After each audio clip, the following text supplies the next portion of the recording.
Hi, I'm Callie and I am taking CS50, but I've decided that I'm going to write my programs in Go instead of C just because I like Go better. So in this video, I am going to create a program Mario Less that is going to print out a pyramid of bricks dynamically based on a prompt from the user. So I think this is gonna be fun. Let's get started. All right, I already have a folder with Mario Less. The first thing that I'm going to do is I'm going to initialize my modules. So I'm going to say go mod init, and then I'm going to just call this Mario Less. So it created the go mod for me, and then I'm going to create a file called main.go, which is in here then. And then this is going to be my package main.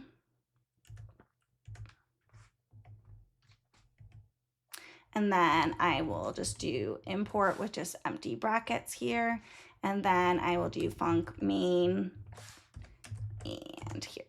So I like to just do things iteratively. So step by step, I'm going to go ahead and just make sure first that this runs, right? So I'm going to, I have this main function that is going to print the line hello world.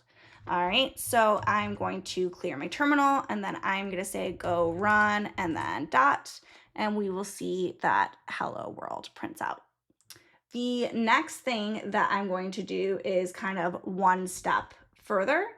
And that means that I am going to try to figure out how to print the pyramid blocks. So I'm not going to worry right now about the taking of the user input. We're not going to do it dynamically, but eventually we will. So I'm going to create a variable height, and I am just going to set it to a random number because I want to make sure that this works and I can print out my pyramid with 4 lines. All right, then I'm going to bring over the assignment, which is right here.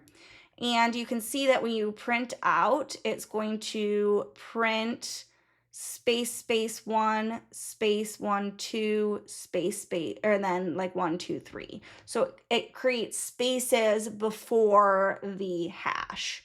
Okay, so we want to print 4 rows. All right, so this means that we're likely going to loop. So I'm going to just say I is equal to 0. I is less than height, I plus plus, and then I am going to just say print line, and I'm just going to do, right now, I'm just going to start with a single hash, and then I don't need this print hello world down there. So this should hopefully print 4 rows of just a single hash. So let's clear and run again. So we have hash, hash, hash, hash. Perfect. All right, but we don't exactly want it to be just 1 hash on each line. We want the number of hashes based on the row. So the first one should be 1 hash, then 2, then 3, then 4. So let's go ahead and make that. And I'm going to tell Copilot to be quiet because I want to make it myself. So I'm going to create a variable called hash count, which is going to be equal to I, but since I is starting at 0, we want to add 1. All right, and then here we can't just print, well, I guess we could, right? So then here now, let's just go and print hash count here. All right. And this, though, is going to just print the number that we have, right? So there's going to be 4 hashes down here, 3 here, 2 here, 1 here, okay? But we don't want to print the hash count. We want to print how many hashes. So we need to build the row. So I'm going to create another thing, and I'm going to variable, and I'm going to call it row, which is going to be an empty string. And then I want to build what is going to be in that string by looping through the hash count. So we're going to say for j 0, and then j is less than hash count, because that is going to be how many characters we need in that row. J++. All right, let's just add the hashes now. Okay, so in our row, we're going to loop through how many hashes we need, and we're going to add that amount of hashes. So let's see how we're doing here. So we're doing pretty good. So we have 4, 3, 2, 1. But if we open up our thing again, we see that there's spaces before the hashes. So we need to add the spaces in. Then what I'm going to do is I'm going to do something called space count, and then I'm going to take a look. So space count is going to be equal to height minus hash count, says Copilot. So let's go ahead and just logic this out. So I'm going to add little comments to say how many. So this is our number of hashes to print, right? So on the first iteration, I is 0. So we are going to have 1 hash, okay? Then here on that first iteration, we will have the height, which is going to be 4 minus the hash count. So we will have 3 spaces. All right. And then we need to edit this to be what we want. So we want to basically loop through both now, right? So we want to, what was Copilot suggesting here? Let's look at Copilot suggestion. So first I'm going to do add spaces, because the spaces always go first. So we're going to loop through the spaces and then add the spaces as we need. That's fine. Okay, Copilot, calm down, girl. Then the next thing we want to do is add the hashes. So we'll loop through the hashes and then add the hashes. And then we can just print the row. Okay, so I can go ahead and get rid of my comments now, because I understand how it's going to work. All right, and then let's go ahead and clear my terminal and run again. So now we have 1, 2, 3, 4, 1, 2, 3, and that looks good. If I change this, right, now we have 1, 2, 3, 4, 5, perfect. If I change this to 50 and I run again, it's going to do 50. Perfect. But the issue now here is that we want it to be dynamic, where the user enters the height. So instead here, I'm going to say get height is what I'm going to call that instead. All right. And then this, we could probably just make another function called print pyramid. But let's focus on get height real quick. So yep, get height is going to return an int. And we want to prompt the user. We want to, so yeah, we're going to say var height. We're going to get our height. Int is going to be an int. Okay. And then we want to prompt user for height. And okay, and then I am going to use, if it would chill out, I am going to use the FMT package to do this. So let's go open here and we're saying go FMT prompt user. And we can see that here we are going to, okay, so here we print what we want to say to the user, and then we go ahead and do this FMT scan line to put what the user writes into input, and then we need to handle the error, and then we can print the input. This is another person. Okay, FMT scan stores the value as a variable in as a string. If you want to perform, you'll need to convert it. All right.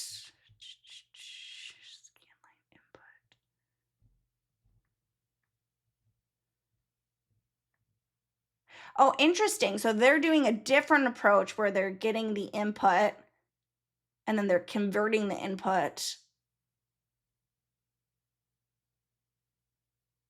Okay. All right, well, let's go ahead and give that a try.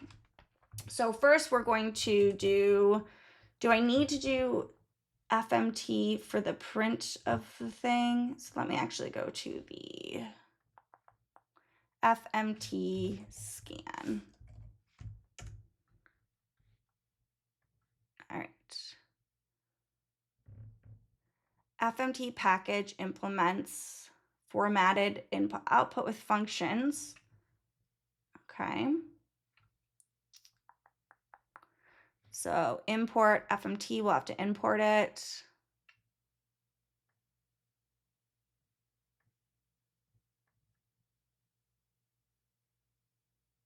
Scan name.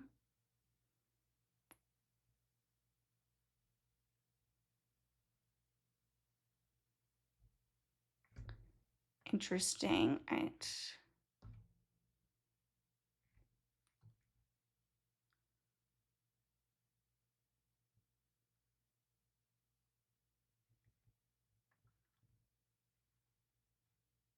Let's look into scan. Right, scan scans text read from standard input, storing successive space separated values into successive arguments.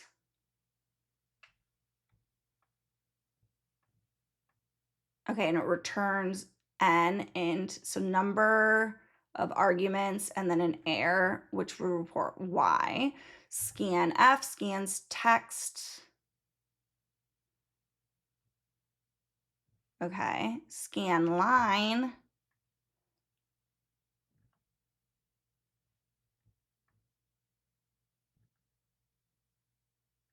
Okay. Let's look at, okay. So prompt user for height. So we can do print line, enter the height of the pyramid, and then I don't want it to be that. Okay. And then is scanf a thing? No. Let's explain. We want FMT scanf. Perfect. So print line is automatic. The error you need to use goes FMT package from formatted input. All right, what I want to know is, do I need to use FMT print line, or could I use just print line for getting input?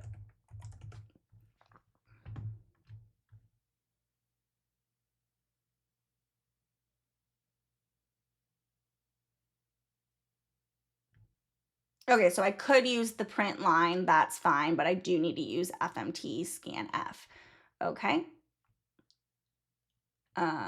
Then I want to say, what is the difference between scan and scanf and scan line?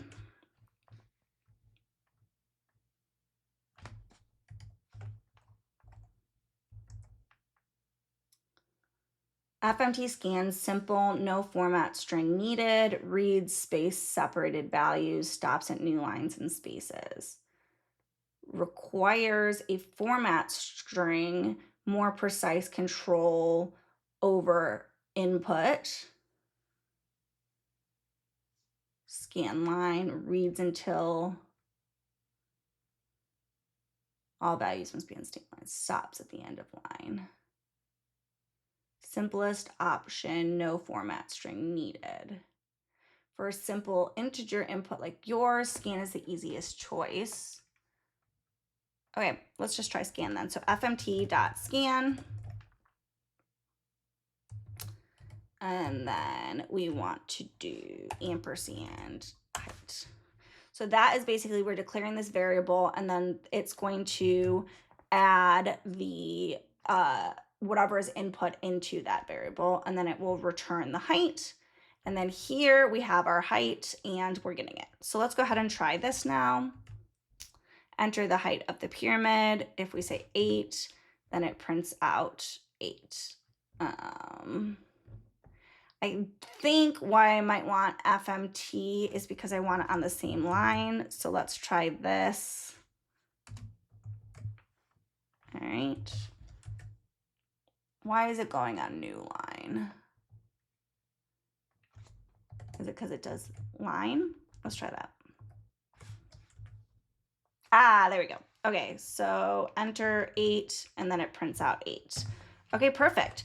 But it does not, we don't have our error handling right now. So what happens if someone types in something less than 1, right? Because if we do go run, and then I say -1, it like doesn't know what to do, and it just exits.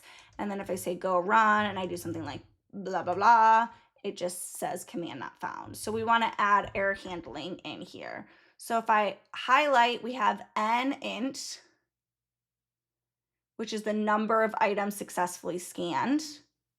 And then we have error. So I personally am not sure I care about the number of items scanned, but I do care if there's an error that comes back. So what I want to do then is say if error is not equal to nil, let's print out the error then that we get. So print line, invalid input, and then the error. Okay, so let's go ahead and try that. Silly. Enter the height of the pyramid, expected integer. Okay, so it expects an integer back. So what we want to do then is if there's not, we want to recall. So we want to recall get height on error. So we return get height. Perfect. Ah, come on, Callie. Go run. All right, enter height. All right, but the issue is that we get our line and then it just goes ahead and does a bunch of this. So we want to clear the buffer. So how would I clear the buffer when scan errors? Because it's storing all of, you need to manually clear the input buffer when it encounters an error. So let's take a look.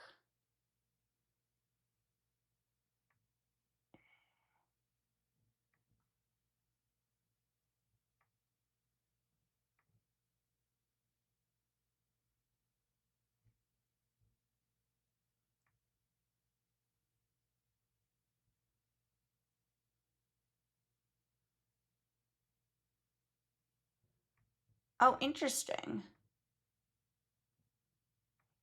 So 4. All right, let's take a look at what this does. So 4.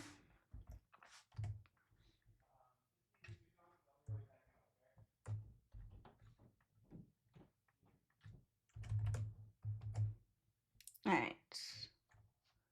4, prompt the user if error, and then we will continue. This is fun. I'm going to need it explained to me though, like I'm 5. Okay, go run. Lies. All right. Okay, so why does it print my new prompt so many times?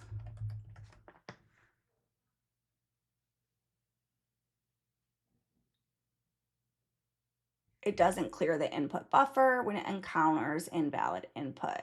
When you type something like ABC, it fails to read it as an integer, but the ABC stays in the buffer. Each loop iteration tries to read the same ABC again, causing an infinite loop of error messages. Here's the fix.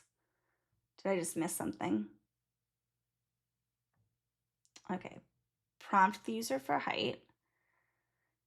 Oh, scan line. What's happening? Scan leaves invalid input in the buffer. Scan line reads until a new line and clears the buffer automatically. Oh, so this one can clear it manually, but scan line will just do it by itself. So yeah, let's do it by ourselves. All right, let's do it, or let's not do it by ourselves, okay? Lies. Unexpected new line. Okay. Print height, scan line height, if air is not equal to air. I'm going to tell Copilot lies. Okay. It still did it. Let's see now.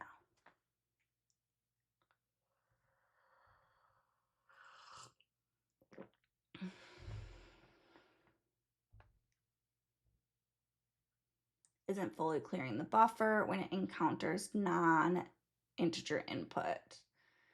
Use CRFS using buff IO scanner. Okay, height, get height. So let's look at that. So we create a scanner for print line. If not scanner.scan, error reading input, continue.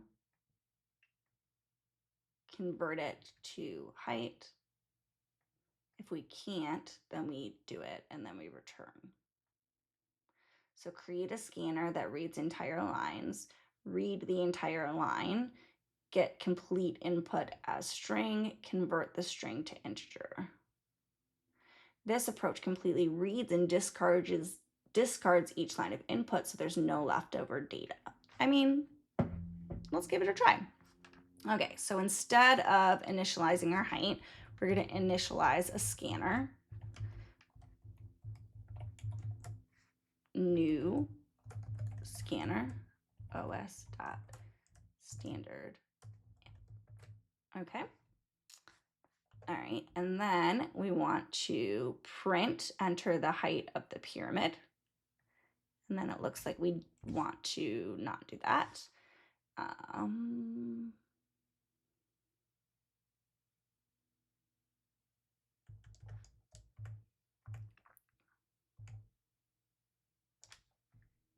I don't get the if not scanner.scan part.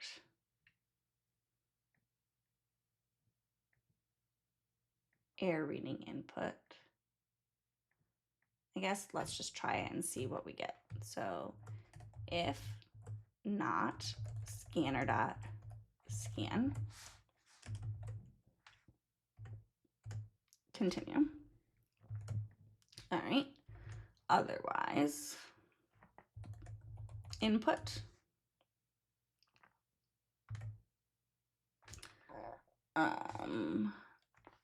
Then let's do height, comma, air is going to be equal to string convert into an integer.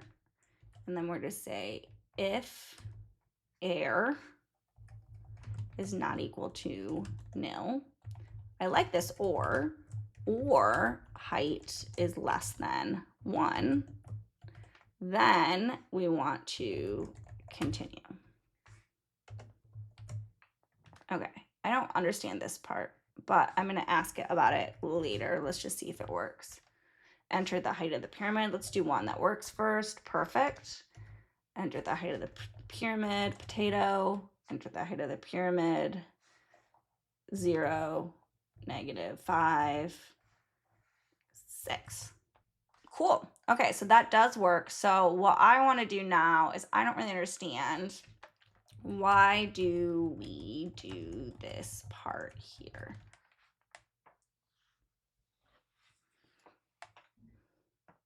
My typical go-to is if you are going to use Copilot, you need to make sure you understand every single line that it writes for you and you can explain it. You're using it to learn. Okay. your current code is missing error feedback. I don't care about your feedback. Okay, so if not scanner.scan, check handles input. Error is not invalid data. Here's what it does. Okay, true successfully reads a line of input. False, an error occurred.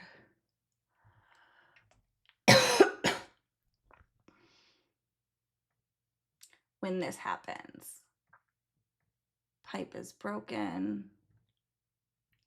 When user types ABC, returns successful read. Scanner.text retrieves ABC, fails. Okay, so I think what I want to just do is scanner.scan then. Scanner.scan.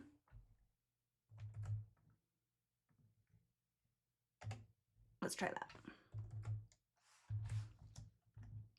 Enter the height, potato, -1, 9.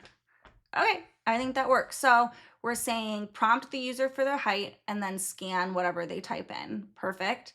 Then can get that input that was just typed in. And then we want to convert that input to an integer and save it in the variable height.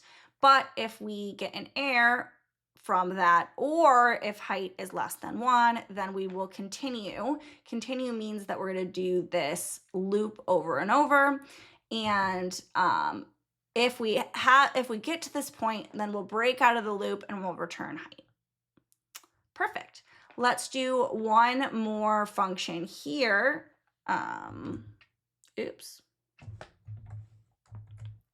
Which is going to be print pyramid. So we're going to do func print pyramid, and then we will pass in height int, and then we will go ahead and copy this and paste it into our print pyramid function like that. And then we will go ahead and call print pyramid.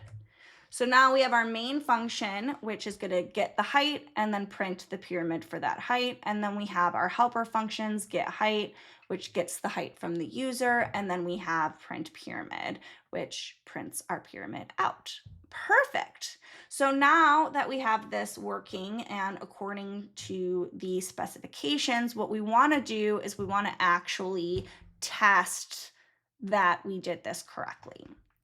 So I'm going to create a new file and I'm going to call this get height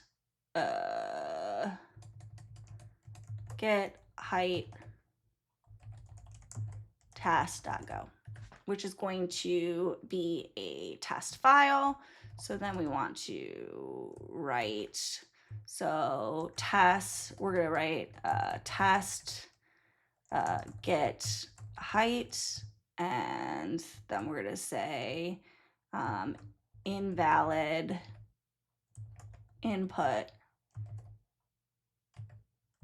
Okay, and then we're going to use T, which is testing.t, so we need to import that, and then we need to make sure this is in the same package. So package main, and then now testing should go. Okay, and then I let it just go ahead and do this. So simulate invalid input. Okay. What is going on? Okay. Copilot is going a little bit crazy. So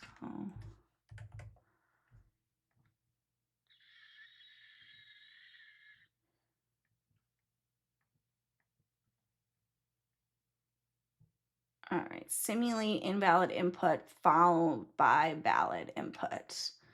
Okay, so input.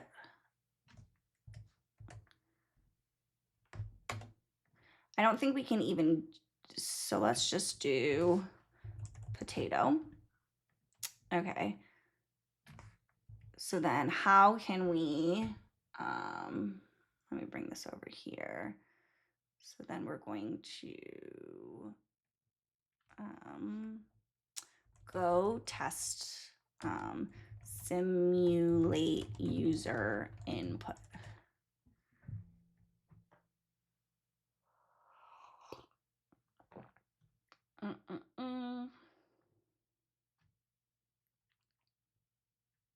Okay, how would I test against user input for FMT scan? Okay, that is what we're doing, so perfect. Let's look.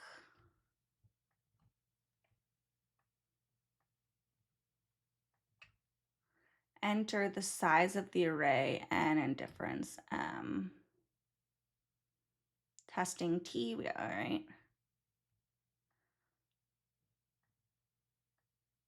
Right string. This seems more complicated.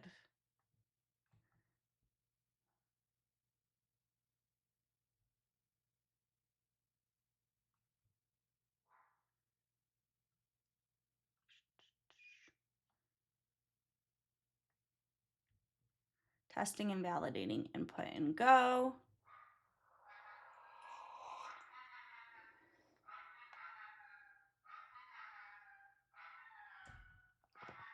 All right, let's just go ahead and ask Copilot. Okay, so I want to simulate input in the get height. Simulate user input in the get height function in this test.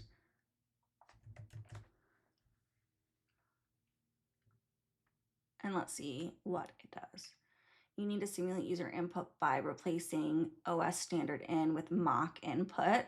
Here's how you do it. Okay, create mock standard input. Replace standard input temporarily. Get height. All right, let's give this a try. So mock standard input. So I'm gonna need Copilot to help me with this. So basically when we do get height here, we are like scanning the input that happens. So we need to like overwrite what's going on. So let's have this fully explained. So let's go to Copilot explain.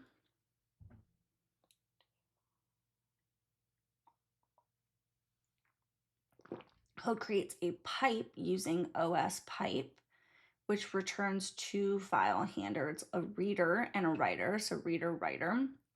Think of a pipe as a one-way communication channel where the data written to the writer end can be read from the reader end.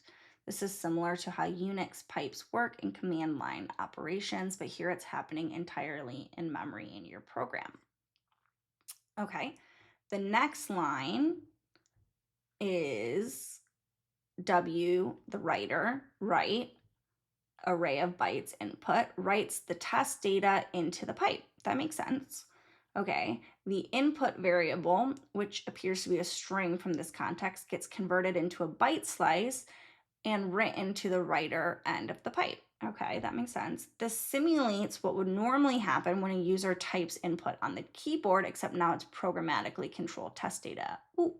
Okay, then we close the writer end of the pipe. This is crucial because it signals to any reader that no more data will be written. It might hang indefinitely. Perfect. Waiting for more input. In the context of testing get height, this pattern allows you to replace the unpredictable human input with known test data. You would typically follow this step by redirecting OS standard input, which is what we're doing, to point to the reader, okay, right? The reader from our pipe. So basically, first we're going to save what the current OS standard input is. Then we're going to say that our standard input is our reader for our pipe. So when your function tries to read from standard input, it's actually reading from our reader. And then after it, we will replace the standard input with what it currently was. Okay, so then we get height, and then we want to assert, is it assert error?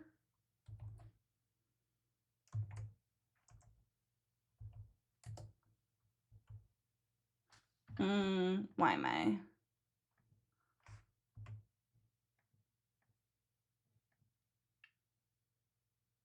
All right, let's look at testing.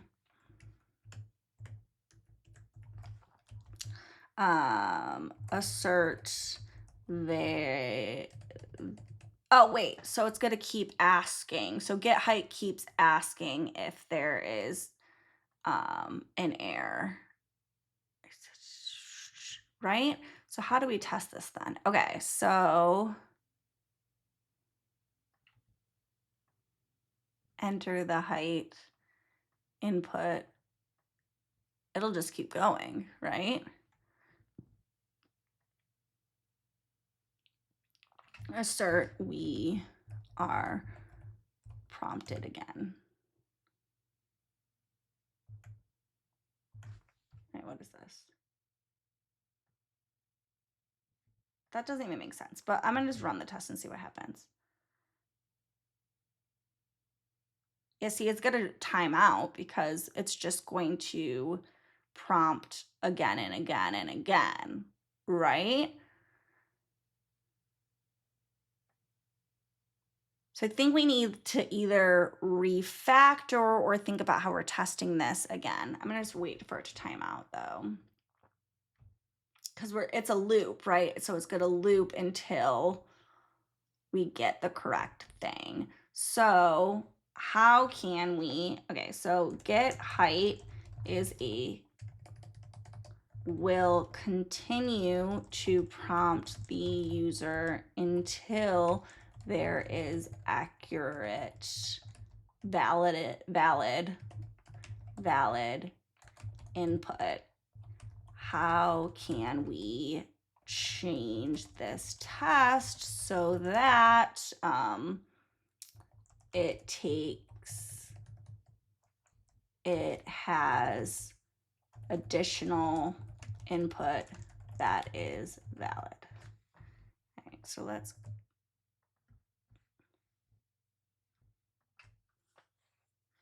multiple inputs. First the invalid potato, then a valid number. Create a mock standard.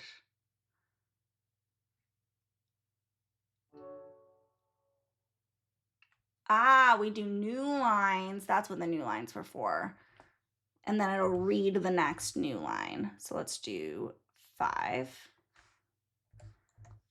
So smart. And this is why I love Copilot, because I would have struggled to create this test on my own, but I'm learning so much through using AI. Well, maybe we haven't gotten it right yet. So, okay, so this is going to be invalid input followed by valid input. Assert we eventually get the valid input. If height is not equal to 5,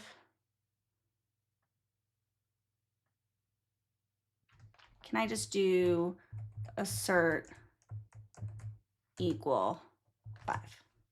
What is, let's fix it.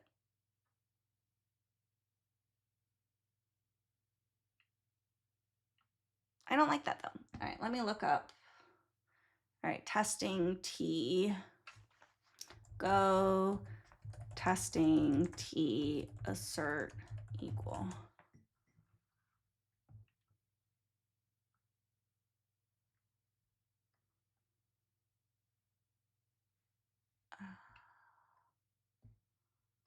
Assert dot equal. Assert dot equal. Is that what I was missing?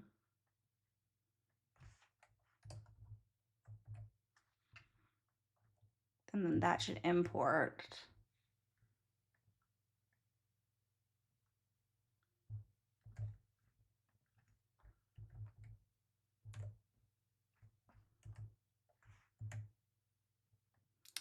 Then we want to say go get that package, which edits our dependencies. Perfect. And then fix that. Maybe? Perfect. Okay. So height should equal 5 at the end of it. Height. And then let's add another thing, expected height to be 5 after invalid input. Woo! Okay, so what does this mean? This means that we run our test and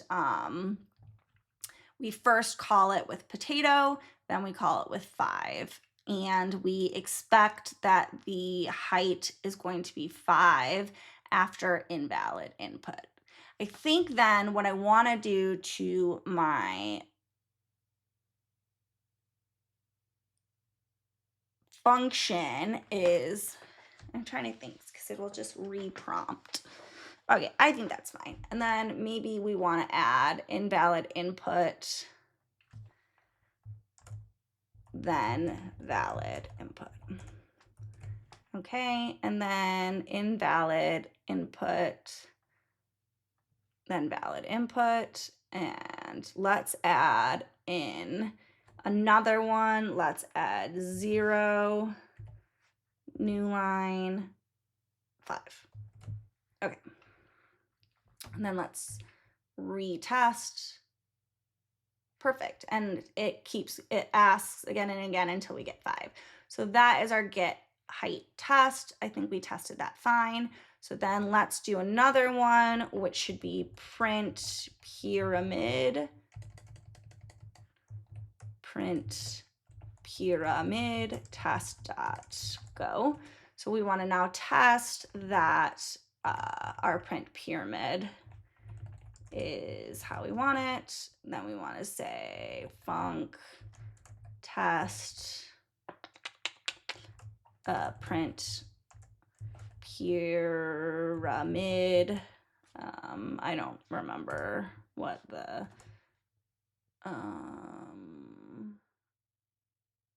let's get height. Print pyramid height. We pass in an integer and then it prints the row. Okay.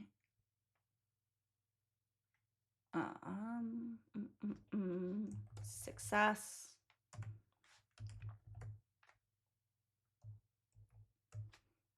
Okay, so how do we want to test this then? We want to test, okay, so I'm going to say, how can we make assertions against things that are printed in the output? And let's read.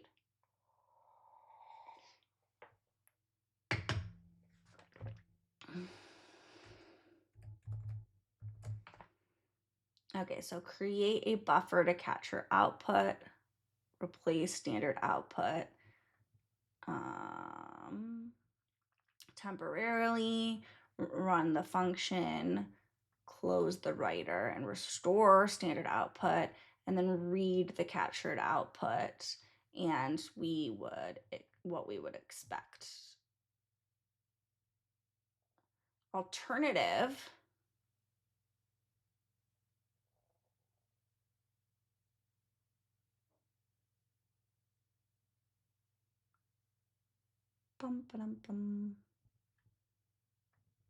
oh, it looks like we can modify to accept a writer and then just do that. All right, let's just do the first one. I think that sounds good. Okay, so create a buffer. So we're gonna say var buff bytes dot buffer. And then we will replace OS standard out temporarily. So that's, we want to store the standard out into a variable so we can do it, and then create our pipe. And we're going to then set our standard out equal to the writer. Then we will run our function. So we can say print pyramid and then 3, that's fine.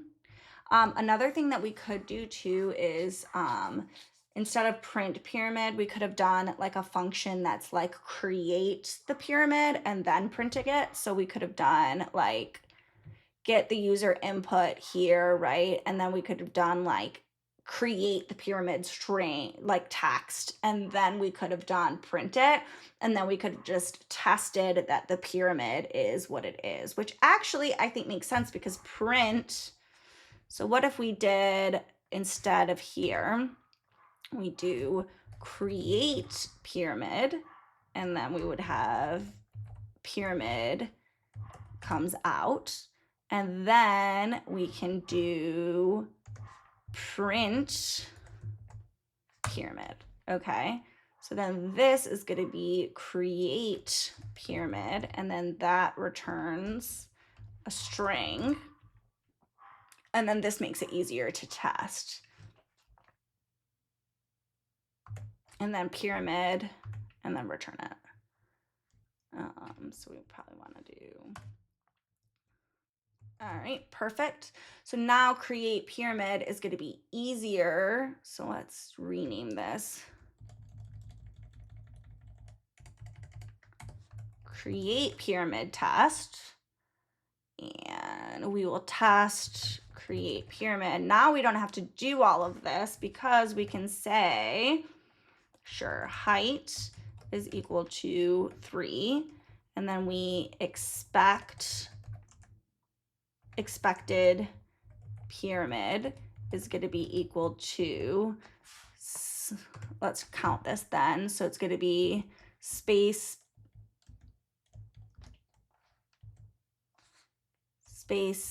pyramid, new line, space, hash, hash, new line, hash, hash, hash. Okay.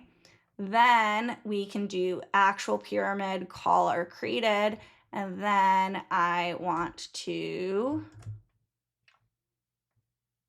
use assert equals. Thank you. Assert dot equal and save so we can add that in. Okay, perfect. So now, right, we don't actually need to test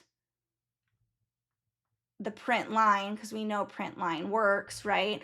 We are just testing our create pyramid. So now we can do pass this in and we get an okay.